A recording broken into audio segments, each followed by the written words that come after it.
Imagine करिए दुनिया की सारी टॉप कंट्रीज जैसे अमेरिका, रशिया, चाइना और इंडिया सब एक ही जगह एक ही कैंप में मिलकर काम कर रहे हैं और उस जगह पर ना कोई बॉर्डर है, ना कोई वॉर और ना ही किसी तरीके का पॉलिटिक्स। सिर्फ एक ही चीज है, वो है साइंस। अजीब लगा ना, लेकिन ये सच है। वेलकम टू अंटार्कटिका, दुनिया का एक ऐसा कॉन्टिनेंट जहाँ कोई भी देश किंग नहीं है, सब इक्वली ट्रीट होते हैं। अब सबसे बड़ा सवाल आता है कि अंटार्कटिका आखिर में है क्या।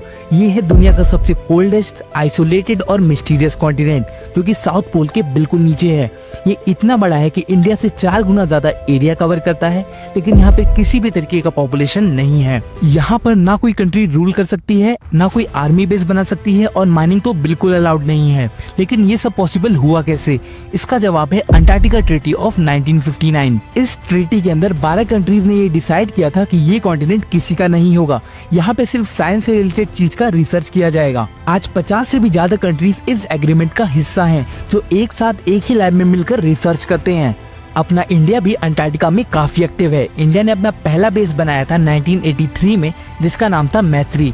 उसके बाद 2012 में इंडिया ने दूसरा बेस बनाया, जिसका नाम रखा गया भारती। ये दोनों ही बेस एक तरह से मिनी इंडिया की तरह हैं, जहां हर साल इंडियन साइंटिस्ट जाते हैं क्लाइमेट चेंज, ओशनोग्राफी और ग्लेशियर स्टडीज पर रिसर्च करने के लिए। यहाँ का जो टेम्परेचर है वो -60 डिग्री सेल्सियस से भी नीचे चला जाता है, लेकिन हमारे साइंटिस्ट फुल डेडिकेशन के साथ एक्सट्रीम कोल्ड में भी रिसर्च करते हैं।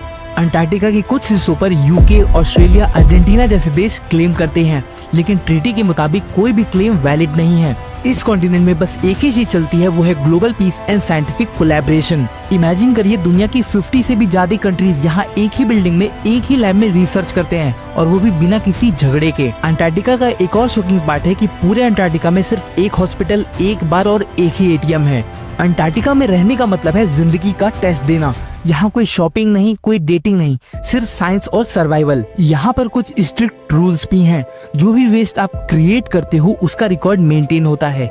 आपकी हेल्थ से लेकर स्नीज तक हर चीज की रिपोर्ट बनाई जाती है। अंटार्कटिका में गला खराब होने पर अगर आप डॉक्टर को दिखाने जाते हो तो आपको बताना पड़ता है आपने किस एंगल से स्नीज किया था, मतलब कि किस एंगल से आपने छींका था। और सबसे शॉकिंग बात, अंटार्कटिका के नीचे 200 से भी ज्यादा हिडन लेक्स हैं जो आइस के अंदर छुपे हुए हैं। आज के टाइम में अंटार्कटिका सिर्फ एक कॉन्टिनेंट नहीं, क्लाइमेट चेंज का बैरोमीटर है। यहाँ ग्लेशियर्स पिघल रहे हैं, सी लेवल्स भी बढ़ रहा है, और इसी वजह से साइंटिस्ट हमें वार्न कर रहे हैं। अंटार्कटिका में ही दुनिया का सबसे ठंडा टेम्परेचर रिकॉर्ड हुआ है, जो कि था -89.2 डिग्री सेल्सियस। और इसके साथ ही अंटार्कटिका दुनिया का सबसे क्लीनेस्ट और मोस्ट पीसफुल रीजन है। अंटार्कटिका में पॉल्यूशन करने का मतलब है इंटरनेशनल लॉ तोड़ना, और इसकी वजह से आपको वापस भेज दिया जाएगा। तो दोस्तों सोचिए, अगर दुनिया के सारे देश अंटार्कटिका जैसे पीस में काम करे, बिना किसी पॉलिटिक्स के या फिर बिना किसी लालच के, तो हमारी दुनिया कितनी बेहतर हो जाएगी। ये थी पूरी अंटार्कटिका की कहानी। वीडियो का कौन सा पार्ट आपको सबसे अच्छा लगा कमेंट करके जरूर बताइएगा, और वीडियो अगर पसंद आई हो तो लाइक और सब्सक्राइब जरूर करिएगा, क्योंकि ऐसी अमेजिंग फैक्ट्स और दुनिया के अनोखे स्टोरीज आप तक पहुँचती रहेंगी।